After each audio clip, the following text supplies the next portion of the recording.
Hello, and welcome to the Xtify demo.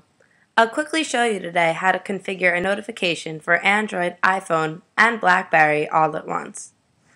Xtify helps brands and developers deliver highly targeted information to their mobile customers based on their users' preferences, behaviors, and real-time physical locations.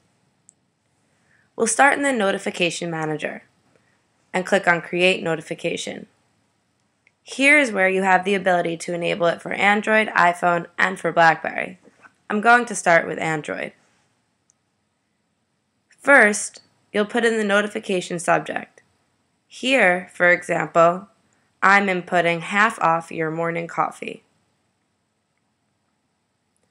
Next, you're going to continue with your notification content, where you can directly type in your HTML text, or you can copy and paste it from another source. You have three choices of action type for Android. Launch App, which makes the button open your application. Open URL, which commands the button to open a specified URL. Here, I'm using coffee.com. Or Advanced, which lets you label the button, choose the action intent, the action categories, the action data, and you have the choice to show the notification screen or to collect polling data. Next, I'm going to enable my notification for iPhone, where you do basically the same thing. You drop in the notification subject. Here I'm writing half off your morning coffee, like I did for the Android notification. Then you have the button label, so here you can label the button however you wanted. I could write, I want coffee. You have the choice of the sound, the badge, and the button action, which could be none, open URL, custom data, where you could pass a key value pair, and the choice of a rich notification subject and a rich notification content.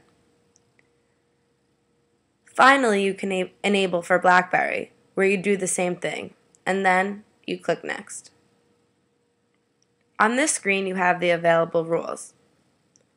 First, you can choose Location, where you have the choice of all of the location and location groups you have previously put into the console. You can choose a location or a location group. So here I'm choosing my NYC Transportation Centers group and set the radius. I'm going to set the radius around these locations to 3 miles. After I submit it, I can see my selection below under Entities, and I click Save. Next, I'm going to input a schedule. Here, you also have the choice of all of the schedules you had previously input into the console.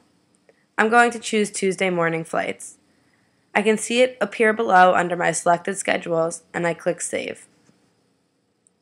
Next, we have the frequency rule, which is extremely important to make sure that your users do not receive your notifications more times than you intended. You have a choice of the maximum messaging rate per user, a minimum time between messages for each user, and a maximum number of messages to be sent to each user. The bottom rule, maximum number of messages to be sent to each user, is extremely important. If you only want your user to receive the message one time, you should input 1 here, and then you click Save. If you accidentally put in a rule that you don't want to use, you can drag the rule icon to the right to delete the rule. The console will then ask you if you're sure that you want to delete the rule. I click Cancel because I did not want to delete it. And next, on this page, you input a notification name that is something easily recognizable to you, so you'll be able to point it out in your list of notifications. At the bottom, you choose the application that you want to activate your notification for, and then you click Activate at the top to activate it, or click Save for later if you want to look back over it first. Finally, on this page, you can see all of your configured notifications and which ones are active. And that is how you set up a notification in the Xtify console.